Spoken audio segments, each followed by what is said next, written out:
ഞാനൊരിക്കലും അതിൽ കോംപ്രമൈസ് ചെയ്തിട്ടില്ല. ഒന്നിന് അതായത് നല്ല പത്രപ്രവർത്തകനാവാൻ വേണ്ടിയിട്ട് പിന്നെ ആദർശങ്ങൾ വില കൊടുത്തിട്ടില്ല. അങ്ങനെയാണെങ്കിൽ എനിക്ക് ലണ്ടനിൽ പോയിട്ട് കരഞ്ചിയുടെ ഓഫർ സ്വീകരിച്ചിട്ട് അവിടെ വലിയ പോഷായിട്ട് ജീവിച്ചാൽ മതിയായിരുന്നില്ലേ. അത് ചെയ്തിട്ടില്ല. ഇപ്പോൾ ഈ പിന്നെ പോപ്പിൻ്റെ കൊലപാതകം ഇതിൽ അതിനെപ്പറ്റി ഞാൻ എഴുതിയിട്ടുള്ള അത് കരഞ്ചിയെ കോംപ്രമൈസ് ചെയ്തില്ലേ. അത് ഇതിലുണ്ട്. എൻ്റെ ആത്മകഥയിൽ വത്തിക്കാനിലെ കൊലപാതകത്തെ പറ്റിയിട്ട് ഒരു ചാപ്റ്ററുണ്ട്. അതിൽ അതായത് പോപ്പ് ജോൺ പോളിനെ വധിക്കുകയായിരുന്നു. അതിൽ CIA ഹാൻഡുണ്ട്. കാരണം അദ്ദേഹം പിന്നെ വത്തിക്കാനിലും കാത്തലിക് പള്ളിയിലും വലിയ ഒരു പരിവർത്തനത്തിന് പദ്ധതി ഇട്ടിരിക്കുകയായിരുന്നു. പിന്നെ കോടി എന്ന് പറയുന്ന അമേരിക്കയിലെ കർദിനാളിനെ മാറ്റാൻ തീരുമാനിച്ചു. ബാങ്ക് ഓഫ് അബ്രാസിയാവനോ എന്ന് പറയുന്നുള്ള കാത്തലിക് ബാങ്കിൻ്റെ പണം ഉപയോഗിച്ചിട്ട് പോളണ്ടിൽ പ്രതിവിപ്ലവങ്ങൾ സംഘടിപ്പിക്കാൻ വേണ്ടിയിട്ടുള്ള ഏർപ്പാടുണ്ടായി. അതിനെയൊക്കെ വിമർശിച്ചുകൊണ്ടുള്ള കർദിനാൾമാരുടെ ഒരു സമ്മേളനത്തിലെ പ്രസംഗത്തിൻ്റെ പിറ്റേ ദിവസമാണ് ഇദ്ദേഹം വധിക്കപ്പെടുന്നത്. അത് ഞാൻ അവിടെ പോയിട്ട് അതൊരു വലിയ സ്കൂപ്പായിരുന്നു എൻ്റെ. പക്ഷേ അത് കരഞ്ചിയെ പ്രസിദ്ധപ്പെടുത്തിയില്ല. അത് മാറ്റിമറിച്ചിട്ടാണ്. കാരണം കാത്തലിക് പള്ളിയുടെ സമ്മർദ്ദം അദ്ദേഹം അത് വെച്ച് വിലവേശിയിട്ടുണ്ട്. ഞാൻ താങ്കൾ മനസ്സിലാക്കിയിട്ടു. അതെ. ഈ CIA ഈ അട്ടിമറിയും ഈ ഗൂഢനീക്കങ്ങളും തുറന്നു കാട്ടുന്നതാണല്ലോ നേരത്തെ പറഞ്ഞത്. അതെ അതെ. എൻ്റെ വലിയ തുടർച്ചയായിട്ട് എത്രയോ 100 കണക്കിന് ലേഖനങ്ങൾ ഞാൻ CIA പറ്റി എഴുതിയിട്ടുണ്ട്. ഇതിൻ്റെ എത്ര ഭാഷ, എത്ര കോപ്പി, 12 എഡിഷൻ തന്നെ ഈ എത്രയോ ആയിരക്കണക്കിന് ലക്ഷക്കണക്കിന് ഇപ്പോഴും എൻ്റെ സണ്ണിലോ ഈയിടെ വന്നപ്പോൾ പറഞ്ഞു, നിങ്ങളുടെ പുസ്തകം ഇപ്പോഴും വേറൊരാൾ ഇങ്ങനെ അച്ചടിച്ച് നടക്കുന്നുണ്ട്, ബുക്ക് ഷോപ്പിലൊക്കെ വെച്ചിട്ടുണ്ടെന്ന്. ഞാൻ പക്ഷേ അതിനൊന്നും അന്വേഷിച്ചിട്ടില്ല. കാരണം എത്രത്തോളം പ്രചരണത്തിൽ പോകുന്നു അത്രത്തോളം നല്ലത് എന്നുള്ളതാണ്. അതിൻ്റെ റോയൽറ്റിയെ പറ്റി ഞാൻ ആലോചിച്ചിട്ടില്ല. ഇപ്പോഴും ആളുകൾ വിളിക്കാറുണ്ട്. യൂറോപ്പിൽ നിന്നൊക്കെ ആളുകൾ വിളിക്കാറുണ്ട്. പഴയ സുഹൃത്തുക്കൾ പലരും മരിച്ചുപോയി. ഹോണിക്കർ മരിച്ചു, ഉൾബ്രിക്റ്റ് മരിച്ചു, ആക്സൺ മരിച്ചു, പൗൾ മാർക്കോസ്കി മരിച്ചു. എനിക്ക് ഒരുപാട് സഹായം ചെയ്ത് തന്നിട്ടുള്ള ആളുകൾ, ഇവാൻ യോവാമിച്ച് കോസ്ലോവ് മരിച്ചു, ബ്രഷ്നേവിൻ്റെ പ്രൈവറ്റ് സെക്രട്ടറി ആയിരുന്ന അലക്സാണ്ട്രോവ് മരിച്ചു, പിന്നെ പ്രാവതിയുടെ എഡിറ്ററായിരുന്നല്ല അബ്രാസിമോവ് മരിച്ചു. അങ്ങനെ ഇപ്പോൾ ഞാൻ ഇപ്പോൾ ഒന്നാം പാർട്ടി കോൺഗ്രസ്സിൽ പങ്കെടുത്ത ഒരേ ഒരാളിപ്പോൾ ഞാൻ ജീവിച്ചിരിപ്പുള്ളൂ. 1943 ബോംബെയിൽ വെച്ച് കൂടിയ CPI അഭിവക്ത കമ്മ്യൂണിസ്റ്റ് പാർട്ടിയുടെ ഒന്നാം കോൺഗ്രസ്. അന്ന് എനിക്ക് 16 വയസ്സേ ഉള്ളൂ. 16 വയസ്സിലാണ് ഞാൻ അവിടെ റിപ്പോർട്ട് അവതരിപ്പിച്ചത്. ഇന്നലെ കണ്ണൂർ പ്രസിദ്ധപ്പെടുത്തിയ P. ജയരാജൻ്റെ പുസ്തകത്തിൽ എൻ്റെ പേര് വെച്ചു. അതേ P. ജയരാജൻ നാറാത്ത് എന്ന് പറഞ്ഞു. അയാൾ പിന്നെ ബീം പഠിക്കുകയാണ്. അയാൾ അന്ന് പിന്നെ ബോംബെയിൽ വരെ പോയിട്ടില്ല എന്നൊക്കെ പറഞ്ഞിട്ട് ഇവിടെ പ്രസംഗിച്ചിരുന്നു. 2011 കൃഷ്ണപിള്ള ദിനത്തിൽ ഇവിടെ VS വന്ന ഒരു കോൺട്രവേഴ്സി ഉണ്ടായിരുന്നല്ലോ. VS എന്നെ കാണാൻ വന്നത് നിരോധിച്ചല്ലോ പിണറായി. ഒന്ന് ഭക്ഷണം കഴിക്കാൻ പാടില്ല, അവിടെ പോകാൻ പാടില്ല. അതിനെ പിന്നെ ധിക്കരിച്ചുകൊണ്ടല്ലേ VS വന്നത്. അതിനിവിടെ ഒരു പ്രകടനമൊക്കെ നടത്തിയിരുന്നു എനിക്കെതിരായിട്ട്. പക്ഷേ ഇന്നലെ പ്രസിദ്ധപ്പെടുത്തിയ പിന്നെ കണ്ണൂരിലെ കമ്മ്യൂണിസ്റ്റ് പാർട്ടിയുടെ ചരിത്രത്തിൽ ഇത് എഴുതുന്നുണ്ട്, രേഖ വെച്ചിട്ട്. ഞാൻ അവിടെ VMS, അരുൺ ബോസും കുഞ്ഞനന്ദനും PK കുഞ്ഞനന്ദനും ഒരു ബാലസംഘത്തെ പറ്റിയിട്ടുള്ള റിപ്പോർട്ട് അവതരിപ്പിച്ചു എന്ന് ഞാനിപ്പോൾ എടുത്ത് കാണിച്ചു തരാം. മനോരമ കൊടുത്തു. അതെ അതെ അതെ, മനോരമ കൊടുത്തിരുന്നു. അപ്പോൾ ഞാനിതൊന്നിലും ഒരു കോംപ്രമൈസ് ഇന്നിപ്പം ജീവിതത്തിൻ്റെ അവസാന സായാഹ്നത്തിലെത്തുമ്പോഴും ഞാൻ ഇന്നലെ VSൻ്റെ ആഘോഷമായിരുന്നല്ലോ മിനിഞ്ഞാന്ന് അല്ലേ. ഞാൻ വിളിച്ചപ്പോൾ ഞങ്ങൾ സംസാരിച്ചത് തന്നെയാണ്. സമരം ഇതല്ലേ, നമ്മുടെ ആദർശപരമായ ഒരു കോംപ്രമൈസിനും തയ്യാറാവാതെ കണ്ടുള്ള പിന്നെ പോരാട്ടം തുടരും എന്നുള്ള തരത്തിൽ തന്നെയാണ്. US-ആയിട്ട് എനിക്ക് 70 വർഷത്തെ അടുപ്പമുണ്ട്. 1943 മുതൽ പരിചയമാണ്. ഈ പുന്നപ്ര വയലാർ സമരകാലത്ത് ഞാൻ കൊറിയറായിരുന്നു. പുന്നപ്ര വയലാർ സമരത്തിൻ്റെ വിവരങ്ങൾ PC ജോഷിയെ ബോംബെയിലേക്ക് എത്തിക്കാൻ വേണ്ടിയിട്ട് EMSൻ്റെ പിന്നെ ലേഖനങ്ങളും കത്തുകളും ഞാൻ ആ വണ്ടിക്ക് ട്രെയിനിൽ പോയിട്ട് കൊണ്ടു കൊടുക്കൽ. അതൊക്കെ ഞാനിതിൽ പിന്നെ ആത്മകഥയിൽ പറയുന്നുണ്ട്. പി കൃഷ്ണപിള്ളയുടെയും കൊറിയർ. അതെ കൊറിയറായിട്ട് പോയിട്ടുള്ളത്.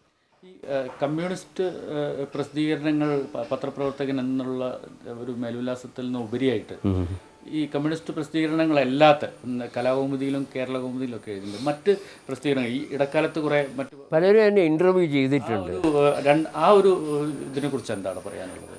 അത് പലരും ഇപ്പോൾ എൻ്റെ പേര് വെച്ച് ഞാൻ ലേഖനങ്ങൾ എഴുതിയത്, ഞാൻ ഇന്ത്യൻ എക്സ്പ്രസ്സിൽ എൻ്റെ പേര് വെച്ച് ലേഖനം എഴുതിയിട്ടുണ്ട് മുമ്പ്. അത് ഞാൻ ബോംബെയിൽ ഡൽഹിയിലെ പാർട്ടി ഹെഡ് ക്വാർട്ടേഴ്സിലുണ്ടായിരുന്നപ്പോൾ. പിന്നെ ഇന്ത്യ ടുഡേയിൽ എഴുതിയിട്ടുണ്ട്. പിന്നെ പക്ഷേ ഞാൻ അടിസ്ഥാനപരമായും ഫ്ലഷ് ആൻഡ് ബ്ലഡിലും ഒരു മാർക്സിസ്റ്റ് ആഭിമുഖ്യമുള്ള ഒരു ഇടതുപക്ഷ കമ്മ്യൂണിസ്റ്റ് പത്രപ്രവർത്തകനാണ്. അതൊരു വിശാലമായ കാഴ്ചപ്പാട്, ഒരു പത്രപ്രവർത്തകൻ എന്നുള്ള ഒരു വിശാലമായ കാഴ്ചപ്പാടല്ല, അതിലൊരു ചെറിയ ലിമിറ്റേഷൻ ഉണ്ട്. അതിലൊരു പാർട്ടിസാൻഷിപ്പുണ്ട്, ഒരു കമ്മ്യൂണിസ്റ്റ് പാർട്ടിസാൻഷിപ്പ്. അതിനുവേണ്ടി മറ്റുള്ളത് ത്യജിക്കുക എന്നുള്ളത് അതുണ്ട് അതിൽ. ഈ കമ്മ്യൂണിസ്റ്റ് പ്രസിദ്ധീകരണങ്ങൾക്ക് പുറമെയുള്ള അതിലേക്ക് വലിയ ആഭിമുഖ്യം ഞാൻ കാണിച്ചിട്ടില്ല. ഇപ്പോൾ പല ഓഫറും ഉണ്ടായിട്ടുണ്ടെങ്കിലും എൻ്റെ ഈ ആദർശം പ്രചരിപ്പിക്കുന്നതിൽ സഹായിക്കുന്നതായ പത്രപ്രവർത്തനത്തിലാണ് എനിക്ക്. തിരിഞ്ഞു നോക്കുമ്പോൾ ഈ ഒരു പത്രപ്രവർത്തന ജീവിതത്തിൽ വളരെയധികം സംതൃപ്തനാണ്. എൻ്റെ ആത്മകഥ അവസാനിക്കുന്നത് if it have to be done all over I will take this road again എന്നാണ്. അമ്മേ, എനിക്ക് ഒരു പുനർജന്മം തരൂ, ഞാൻ ഇതേ പാത തന്നെ പിന്തുടരും. അങ്ങനെയാണ് എൻ്റെ ഈ പൊളിച്ചെഴുത്ത് അവസാനിപ്പിക്കുന്നത്. ഈയൊരു യാത്രയിൽ ഒരുപാട് പ്രമുഖ പത്രപ്രവർത്തകരുമായിട്ട് അടുത്ത ബന്ധം. ഒരുപാട്. ഏറ്റവും പുതിയ പി സായിനാഥിനെ പോലുള്ള ആളുകൾ ബ്ലിറ്റ്സിൽ ഞങ്ങൾ ഒരുമിച്ച് പ്രവർത്തിച്ചിരുന്നു. ഇവിടെ സായിനാഥ് വന്നിരുന്നു. അദ്ദേഹത്തിന് മെക്സ അവാർഡ് കിട്ടിയല്ലോ, വലിയ 2 കൊല്ലം മുമ്പാണ്. അപ്പോൾ ഇവിടെ വന്നിരുന്നു അയാൾ. കോഴിക്കോട്ട് വന്നപ്പോൾ എന്നെ അന്വേഷിച്ച് വന്നു. സായിനാഥ് VV ഗിരിയുടെ മകളുടെ മകനാണ്. അത് അധികാരികൾക്കും അറിയില്ല. പ്രസിഡന്റ് VV ഗിരിയുടെ, അദ്ദേഹം വളർന്നു വന്നത് രാഷ്ട്രപതി ഭവനിൽ. VV ഗിരി പ്രസിഡൻ്റായിരുന്നപ്പോൾ അവിടുന്ന് വിദ്യാഭ്യാസമൊക്കെ ചെയ്തിരുന്നത്. വലിയച്ഛൻ്റെ കൂടെ താമസിച്ചിരുന്നു. പക്ഷേ നല്ല ഒരു ജേർണലിസ്റ്റും ഫസ്റ്റ് ക്ലാസ്. അതെ അതെ അതെ. ബ്ലിറ്റ്സിൽ ഞങ്ങൾ ഒരുമിച്ച് വളരെയധികം കരഞ്ജിയുടെ പിന്നെ പല ഇതിനെയും നമ്മൾ തിരുത്തിയിട്ടുണ്ട്. അതിൽ ഞാനും സായിനാഥും അദ്ദേഹം പിന്നെ കൊല്ലത്തിൽ 1-2 തവണ ബെർലിനിൽ വരും. ഞാൻ ക്ഷണിച്ചു കൊണ്ടുപോകും. എല്ലാം പോയിട്ട് കാണും, നടക്കും, മോസ്കോയിലൊക്കെ പരിചയപ്പെടുത്തി. അങ്ങനെ ഒരുപാട് പത്രപ്രവർത്തകന്മാരെ എനിക്ക് പരിചയപ്പെട്ടിട്ടുണ്ട്. കുൽദീപ് നായരും അദ്ദേഹം വന്നിരുന്നു ബെർലിനിൽ. പിന്നെ ടൈംസ് ഓഫ് ഇന്ത്യയുടെ മോഗ്നോക്കർ. അങ്ങനെ ഒരുപാട് പത്രപ്രവർത്തകന്മാർ ബെർലിനിൽ വന്നാൽ എൻ്റെ വീട്ടിൽ വരും. ഒരുപാട് രാഷ്ട്രങ്ങളുടെ തലവന്മാർ, കമ്മ്യൂണിസ്റ്റ് പാർട്ടിയുടെ തലവന്മാർ ഇവരൊക്കെയായിട്ട് ബന്ധമുണ്ടെന്ന് നമുക്ക് മനസ്സിലാവും. അതുപോലെ തന്നെ പ്രമുഖരായ പത്രപ്രവർത്തകരും ഒരുപാട് ബന്ധങ്ങൾ ഉണ്ട്. ഇപ്പം നമ്മൾ അക്ബർ, ഇതിൽ നിഖിൽ ചക്രവർത്തി, ഏറ്റവും ഈ ഭരണാധിപന്മാർ അല്ലെങ്കിൽ ഈ കമ്മ്യൂണിസ്റ്റ് പാർട്ടി നേതാക്കൾക്ക് മാറ്റി നിർത്തിക്കൊണ്ട് പത്രപ്രവർത്തന രംഗത്ത് കുഞ്ഞനന്ദൻ നായരെ സ്വാധീനിച്ച വ്യക്തികളാരൊക്കെയാണ്? ഒന്ന്, ഏറ്റവും പ്രധാനമായിട്ട് നിഖിൽ ചക്രവർത്തി. അയാളൊരു പ്രിൻസിപ്പൽ ജേർണലിസ്റ്റായിരുന്നു. അയാൾ ഒളിവ് കാലത്ത് പിന്നെ VT രണദേവിയുടെ രഹസ്യപ്രവർത്തനത്തിൻ്റെ ഞാൻ മോഹൻ കുമരമംഗലം പിന്നെ അതിൻ്റെ തലവനായിരുന്നു. അദ്ദേഹത്തിൻ്റെ ഒളിവിലെ പേര് ജസോദ എന്നാണ്. നിഖിൽ ചക്രവർത്തി നിഖിൽ ചക്രവർത്തി, രേണു ചക്രവർത്തി ബംഗാളിലെ മുഖ്യമന്ത്രിയായിരുന്ന നിഖിലിൻ്റെ ഭാര്യ രേണു ബംഗാളിലെ മുഖ്യമന്ത്രിയായിരുന്ന BC റോയിയുടെ ജ്യേഷ്ഠൻ്റെ മകളാണ്. അപ്പോൾ ഞങ്ങൾ കൽക്കട്ടയിലെ പാർട്ടിയുടെ ഹെഡ്ക്വാർട്ടേഴ്സ് കൽക്കട്ടയിലേക്ക് മാറ്റാൻ, ബോംബെയിൽ നിന്ന് രഹസ്യ ഹെഡ്ക്വാർട്ടേഴ്സ് കൽക്കട്ടയിലേക്ക് മാറ്റാനുള്ളതായ ഒരു കാരണം ഈ ബന്ധമാണ്. അതായത് അന്നത്തെ മുഖ്യമന്ത്രി ഒരൊറ്റ കമ്മ്യൂണിസ്റ്റുകാരനും കൽക്കട്ടയിൽ നിന്ന് പിടിച്ചു കൊടുത്തിട്ടില്ല, BC റോയ്. ഞങ്ങൾ എത്രയോ രഹസ്യ സമ്മേളനങ്ങൾ അവിടെ നടത്തിയിട്ടുണ്ട്. അത് മിക്കവാറും പരസ്യ സമ്മേളനമായിട്ട് അവസാനിക്കുന്നത്. പക്ഷേ ഒരൊറ്റ ഒരാളെ പോലീസ് പിടിച്ചുകൊണ്ട് പോയിട്ടില്ല. ഈ സ്റ്റാലിൻ്റെ മുങ്ങിക്കപ്പൽ വന്നത് ഡയമണ്ട് ഹാർബറിലാണ്, കൽക്കട്ടയിൽ. അതിൻ്റെ ഒരു കാരണം ഇത് തന്നെയാണ്. നിഖിൽ ചക്രവർത്തിയാണോ? Nikhil Chakravarthy is a brilliant journalist. മെയിൻ സ്ട്രീമിൻ എന്ന് പറഞ്ഞിട്ടുള്ള ഒരു മാസിക, അദ്ദേഹത്തിൻ്റെ മകൻ ഷുമിത്ത്, ഇപ്പോൾ ഷുമിത് ചക്രവർത്തി അത് എഡിറ്റ് ചെയ്യുന്നത്. അതാണ് എന്നെ ഏറ്റവും അധികം സ്വാധീനിച്ചിട്ടുള്ള പിന്നെ എഴുത്തിൻ്റെ കാര്യത്തിൽ, മാർക്സിസ്റ്റ് പ്രതിബദ്ധതയുടെ എഴുത്തിൻ്റെ കാര്യത്തിൽ EMS ഞാൻ ചില കാര്യങ്ങൾ അനുകരിക്കുക, വ്യക്തിപര ജീവിതത്തിലൊക്കെ അനുകരിക്കുക കൂടി, കൃത്യതയും കൃത്യനിഷ്ഠതയും പഠിക്കലും അതിലൊക്കെ അനുകരിക്കുകയും ചെയ്തിട്ടുണ്ട്. പിന്നെ ബൂർഷ്വാ പത്ര രംഗത്ത് കരഞ്ജയുടെ സ്വാധീനം കുറേയുണ്ട്. ഒരിക്കലും കോംപ്രമൈസ് ചെയ്യാത്തതായ ഒരു ഇതില്ലേ, ഇണങ്ങലും പിണങ്ങലും ആയിട്ടാണ് ആ ബന്ധം പോകുന്നത്. ഈ പുതിയ തലമുറയിൽപ്പെട്ട പത്രപ്രവർത്തകരിൽ ആരെയാണ് ശ്രദ്ധേയമായിട്ട് തോന്നിയിട്ടുള്ളത്? അത് ഒരുപാട് പേര് ഇപ്പോൾ നല്ല വീരേന്ദ്രകുമാറുണ്ട്, പിന്നെ PG ഞങ്ങൾ ബന്ധുക്കളാണെന്ന് ഞാൻ പറഞ്ഞല്ലോ, PG, പിന്നെ ജയേന്ദ്രൻ നായർ, അവരൊക്കെ വലിയ നല്ല എഴുത്തുകാരാണ്. ഏറ്റവും പുതിയ തലമുറയിൽ ശ്രദ്ധേയരായിട്ട് ഭാവി അങ്ങനെയുള്ള ആരെങ്കിലും ശ്രദ്ധയിൽപ്പെട്ടിട്ടുണ്ട്? ഇപ്പോൾ പേരെടുത്ത് പറയുന്നത് ഒരാളിന് പ്രത്യേകിച്ച്. പക്ഷേ ഒരു കാര്യം ഞാൻ പറയാം, പുതിയ തലമുറയിൽ ഇടതുപക്ഷ പ്രതിബദ്ധത ഉപേക്ഷിക്കാതെ കണ്ട് ആധുനിക കാലഘട്ടത്തിൻ്റെ കാര്യങ്ങൾ നിർവഹിച്ചുകൊണ്ട് എഴുതുന്ന ഒരു വലിയ ഒരു കൂട്ടം പത്രപ്രവർത്തകന്മാർ ഉയർന്നു വരുന്നുണ്ട്, വളരെയധികം ഉയർന്നു വരുന്നുണ്ട്. ഇപ്പോൾ 1-2 ആളുടെ പേരെടുത്ത് ഞാൻ പറഞ്ഞാൽ മറ്റുള്ളവരെ അവഗണിച്ചു എന്ന് വരും. പക്ഷേ അത് ഉറപ്പിച്ച് പറയാം, മാതൃഭൂമിയിലുണ്ട്, മാധ്യമത്തിലുണ്ട്, പിന്നെ കേരള കൗമുദിയിലുണ്ട്. ഇന്നത്തെ മാധ്യമരംഗത്ത് ഒരു പുതിയ തലമുറ ഇടതുപക്ഷം കോംപ്രമൈസ് ചെയ്യാതെ കണ്ട് എഴുതുന്നവരുണ്ട്. അവരെപ്പോഴും എൻ്റെ ഹൃദയത്തിൽ ഒരു സ്ഥാനവും ഞാൻ കൊടുക്കും. ഇപ്പം പതിറ്റാണ്ടുകളോളം ഈ സജീവമായി പത്രപ്രവർത്തന രംഗത്തും ഈ പാർട്ടി രംഗത്തുമൊക്കെ പ്രവർത്തിച്ച് ഇപ്പോൾ ഈ കണ്ണൂരിലെ ഈ നാറാത്ത് ഈ വീട്ടിൽ, ഇത് ചരിത്രമുറങ്ങുന്ന ഒരു വീടാണ്. നമ്മൾ ഒട്ടേറെ കൃഷ്ണപിള്ള കിടന്ന കട്ടിലുണ്ട് അവിടെ. ഈ ഒരു വീട്ടിൽ ഇപ്പം വിശ്രമ ജീവിതം എന്ന് പറയാൻ പറ്റില്ല, ഇപ്പോഴും സജീവമായി തന്നെ ഗ്രന്ഥരചനകളിലൊക്കെ. ഇപ്പോൾ എന്താണ് പുതിയ ഗ്രന്ഥരചന, എന്താണ് ഇപ്പം, എങ്ങനെയാണ് ഈ 80കളിലുള്ള ഈ ഞാൻ ഒരു വലിയ ഗ്രന്ഥത്തിന് ലോകവിപ്ലവ പ്രക്രിയയുടെ ഒരു ചരിത്രം, അത് സ്പാർട്ടക്കസ് റെബലിയൻ മുതൽ ഇങ്ങോട്ടുള്ള അത് ഒരു ഏകദേശം 1000 കൊല്ലത്തെ വിപ്ലവ പ്രക്രിയയുടെ ചരിത്രം എഴുതാൻ വേണ്ടിയിട്ട് എല്ലാം തയ്യാറാക്കിയിട്ടുണ്ട്. പക്ഷേ അടുത്ത കാലത്തായിട്ട് എനിക്ക് കണ്ണിന് ഇപ്പോൾ ഉള്ള കാഴ്ചക്കുറവ്, പിന്നെ അതിൻ്റെ കുറേ ചാപ്റ്ററൊക്കെ ഞാൻ എഴുതി വെച്ചിട്ടുണ്ട്. പിന്നെ എൻ്റെ അവസാനത്തെ ആഗ്രഹം ഈ പുസ്തകം 1-2 കൊല്ലം ഞാൻ ജീവിച്ചിരിക്കുകയാണെങ്കിൽ പൂർത്തീകരിക്കണം എന്നാണ്. വേൾഡ് റവല്യൂഷണറി പ്രോസസ്സ്, ലോകവിപ്ലവ പ്രക്രിയയുടെ ചരിത്രം. എന്നിട്ട് ഈ സാമൂഹ്യ പരിവർത്തനങ്ങൾക്ക് വിപ്ലവങ്ങളെങ്ങനെ ഉപാധിയാവുന്നു എന്നുള്ളത് തെളിയിച്ചുകൊണ്ടുള്ളതായ ഒരു ചരിത്രപരമായ ഒരുപാട് റിസർച്ചൊക്കെ ചെയ്ത് എൻ്റെ ലൈബ്രറിയിൽ അതിൻ്റെയൊക്കെ കടലാസുകളുണ്ട്. അത് പൂർത്തിയാക്കാൻ ഒരാഗ്രഹം എനിക്കുണ്ട്. പിന്നെ ആത്മകഥ ഞാൻ പൂർത്തിയാക്കി, അത് തീർന്നു. 3 ഭാഗമായിട്ട് എഴുതിയിട്ടുണ്ട്. 3 ഭാഗം കൂടി 800-ലധികം പേജ്, 1000-ഓളം പേജ് ഉണ്ടാവും. പുതിയ ഗ്രന്ഥം ഒരു 2 വർഷത്തിനുള്ളിൽ ജീവിച്ച് എനിക്ക് കഴിഞ്ഞെങ്കിൽ അതിൻ്റെ, ഇല്ലെങ്കിൽ ആരെങ്കിലും ഏൽപ്പിക്കണം. അതിന് 1-2 ആളെ ഞാൻ കണ്ടുവച്ചിട്ടുണ്ട്.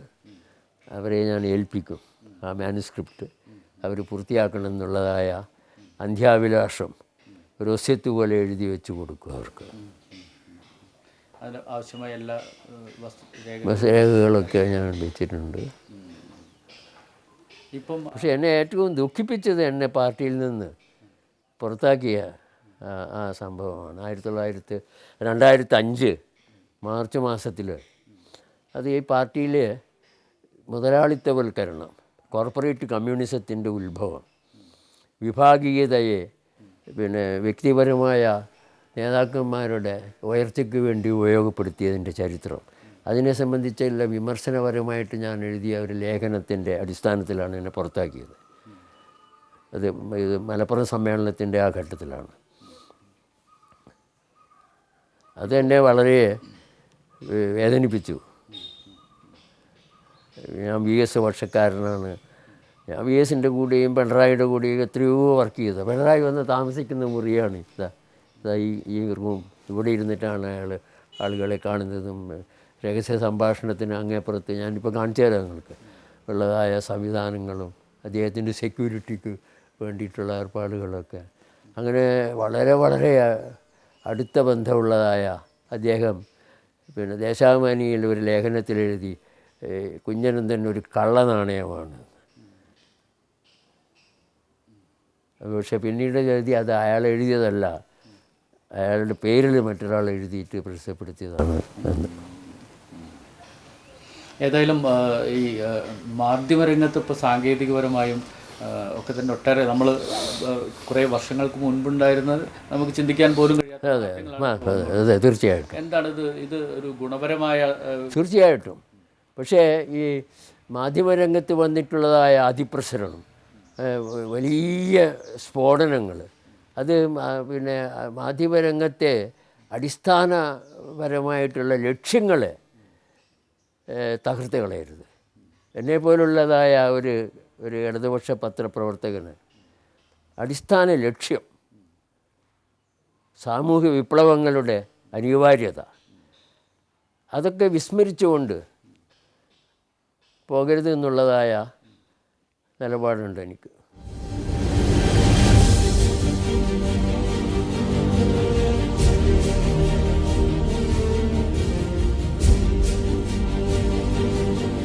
താങ്കൾ ബ്ലിറ്റ്സിലൊക്കെ സജീവമായിരുന്ന കാലഘട്ടത്തിൽ നിന്ന് വ്യത്യസ്തമാണ് ഇന്നത്തെ പത്രപ്രവർത്തന രംഗം. സാങ്കേതികപരമായിട്ട് ഒട്ടേറെ വിപ്ലവകരമായ മാറ്റങ്ങൾ എന്നുള്ള രീതിയിൽ തന്നെ താങ്കൾ തന്നെ നേരത്തെ പറഞ്ഞു ടെലിഗ്രാഫ് വഴിയാണ്. അതെ, ആദ്യം കമ്പി, പിന്നെ ടെലിപ്രിൻ്റർ, പിന്നെ ടെലക്സ്, പിന്നെ ഫാക്സ്. ഇപ്പോൾ കമ്പ്യൂട്ടറിലേക്ക് കൂടി ഒരു സെക്കൻഡ് കൊണ്ട് ഫോട്ടോ എത്തുന്ന.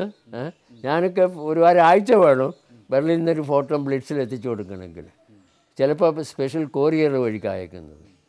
ആ ഒരു വലിയ മാറ്റം വിപ്ലവങ്ങൾ സൃഷ്ടിച്ചിട്ടുണ്ട് മാധ്യമത്തിൽ. ഈ ഒരു സാങ്കേതികപരമായിട്ടുണ്ടായിട്ടുള്ള ഈ ഒരു കുതിച്ചുചാട്ടം, ഈ ഒരു വൻ മുന്നേറ്റം അല്ലെങ്കിൽ വിപ്ലവകരമായിട്ടുള്ള ഈ മാറ്റം മാധ്യമരംഗത്ത് ഗുണപരമായ മാറ്റങ്ങളാണോ അല്ലെങ്കിൽ ദോഷം? തികച്ചും ഗുണപരമായ മാറ്റങ്ങളാണ്.